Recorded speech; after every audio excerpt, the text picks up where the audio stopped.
Syria में आए भूकंप से भारी तबाही हुई है।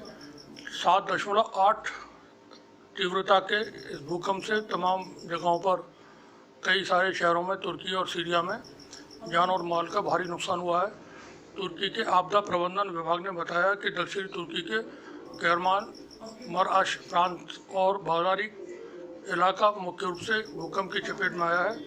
अधिकारियों का कहना है कि इस भूकंप के झटके सीरिया के इलाकों तक महसूस किए गए। तुर्की के गृहमंत्री का कहना है कि इलाके में बचाव अभियान शुरू कर दिया गया है। अलबत्ता भूकंप के बाद में भूकंप के झटके महसूस किए जा रहे हैं, उसकी वजह से परेशानी यानी आफ्टर शॉक की वजह से परेशानी हो रही है। उन्होंने बताया कि सबसे ज़्यादा नुकसान हताया और गाजी अंताब में हुआ है, जहां बचाव काम के लिए टीमें भेजी गई हैं। तुर्की के अनादोलू न्यूज़ एजेंसी ने बताया कि कहरमान मराश इलाके में बड़े पैमाने पर आग लग गई और सूत्रों से जो खबर आ रही है उससे वो बताते हैं कि बहुत सारी इमारतें ध्वस्त हो गई हैं। बचाव अभियान चल रहे हैं। अब तक तुर्क प्रशासन ने की तरफ से कोई जान माल का जो नुकसान हुआ है उसके बारे में पूरी जानकारी नहीं दी गई है, मगर जो रिपोर्ट ट्विटर के ज़रिए और सोशल मीडिया के जरिए हासिल हो रही है उनके मुताबिक तकरीबन 2000 लोग तुर्की और सीरिया में अब तक मारे जा चुके हैं और तकरीबन 10,000 के करीब ज़ख्मी हो चुके हैं और 5,000 के करीब मकान अब तक इससे गिरे हैं। जर्मनी ने इस मौके पर जोग्राफिकल स्टडी सेंटर ने कहा है कि सोमवार को सुबह मध्य तुर्की में 7.7 रिक्टर का भूकंप आया, जिसकी गहराई 10 किलोमीटर थी। तुर्की उन इलाकों में है जहां बहुत अधिक भूकंप आते हैं। पिछले साल नवंबर में 6.7 रिक्टर का भूकंप आया था, जिसमें तकरीबन 50 लोग घायल हुए थे। 2020 में भी यहाँ पर कई बार भूकंप के झटके आए थे। ये जो भूकंप आज तुर्की के अलावा कई सारे मुल्कों में, सीरिया, फ़लस्तीन, जॉर्डन, कई सारे मुल्कों में इसके झटके महसूस किए गए। अमेरिकी भूभार्गीय सर्वे के मुताबिक भूकंप का पहला झटका सीरियाई सीमा के करीब महसूस किया गया। यह 7.8 तीव्रता का था। तुर्की के दक्षिण में सीरिया सीमा के पास स्थानीय समयानुसार 4.17 मिनट पर भूकंप का बहुत ताकतवर झटका महसूस किया गया था। पहले झटके के कुछ मिनट बाद एक और बहुत ताकतवर झटका महसूस किया गया। तुर्की आपदा प्रबंधन एजेंसी ने कहा है कि पूरे इलाके में एक के बाद एक 40 से अधिक आफ्टर शॉक महसूस किए गए हैं। तुर्की समेत लेबनान, सीरिया, साइप्रस, इसराइल और फ़लस्तीन में भी भूकंप के झटके महसूस किए गए। तुर्की के राष्ट्रपति ने देश में आपातकाल लागू कर दिया है। यहाँ बहुत तेज़ी से बचाव काम शुरू किए गए हैं। तुर्की के अधिकारियों के मुताबिक तुर्की और सीरिया में अब तक तकरीबन 1936 लोगों की मौत हो चुकी है और 10,000 के करीब शदीद ज़ख्मी हैं। ये जो तुर्की में जो झटके आए थे ये 2 हैं। उसके बाद अभी बिल्कुल कोई 5-7 मिनट पहले तीसरा एक और भूकंप आया है तुर्की के अंदर, जिसकी तीव्रता 7.5 मापी गई है।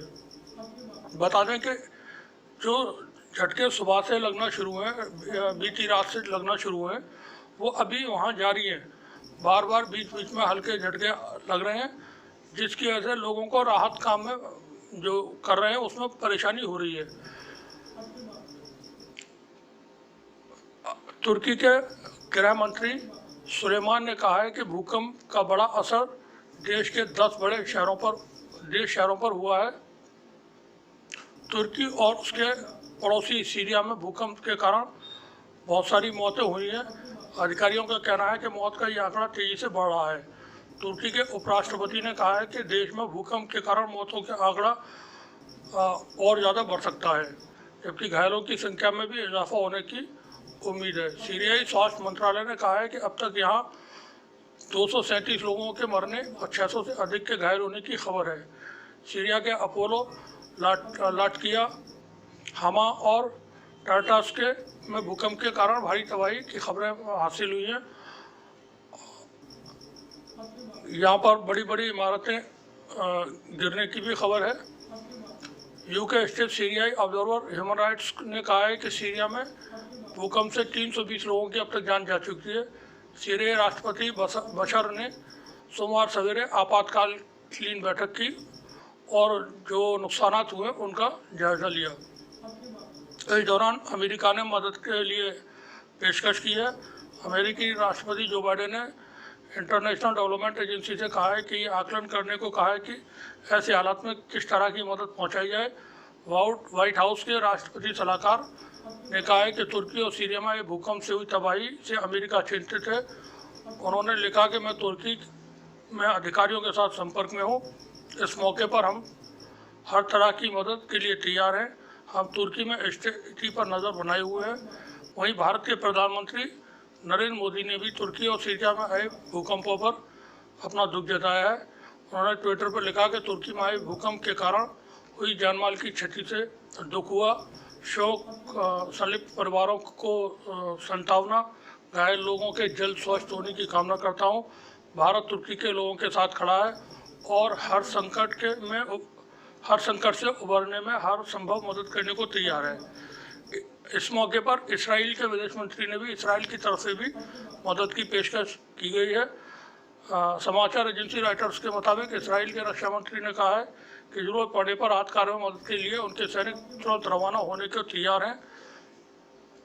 वहीं तुर्की के राष्ट्रपति अर्दगान ने बयान जारी किया है। तुर्की के राष्ट्रपति तैयब अर्दगान ने भूकंप पीड़ित इलाकों में शुरू हुए बचाव कार्य अभियानों को लेकर ट्विटर पर जानकारी दी। उन्होंने लिखा कि मैं पूरे देश के पूरे सभी इलाकों पर भूकंप से प्रभावित इलाकों पर की हम जानकारी ले रहे हैं और नागरिकों के प्रति संवेदना प्रकट करता हूं। हमारे सभी बचाव दल सक्रिय रूप से काम कर रहे हैं। हमारी तलाश और बचाव टीमों को भूकंप प्रभावित इलाकों में भेजा गया है। इसके साथ ही गृह मंत्रालय समेत तमाम अन्य एजेंसियों की ओर से बचाव अभियान शुरू किया गया है। बता दें कि अब तक जो जानकारी फिलहाल मिल रही है वहाँ पर बार बार भूकंप के झटके महसूस किए जा रहे हैं और तीसरा भूकंप जैसे अभी मैंने बताया था आपको कुछ देर पहले, अब से करीब 20 मिनट पहले तकरीबन, वहाँ पर 7.5 की तीव्रता का फिर से आया है। अभी तक जो लेटेस्ट जानकारी है उसके मुताबिक तकरीबन 2000 लोगों की मौतें हो चुकी हैं और इसमें 10,000 के करीब लोगों के जख्मी होने की खबर है और तकरीबन 5,000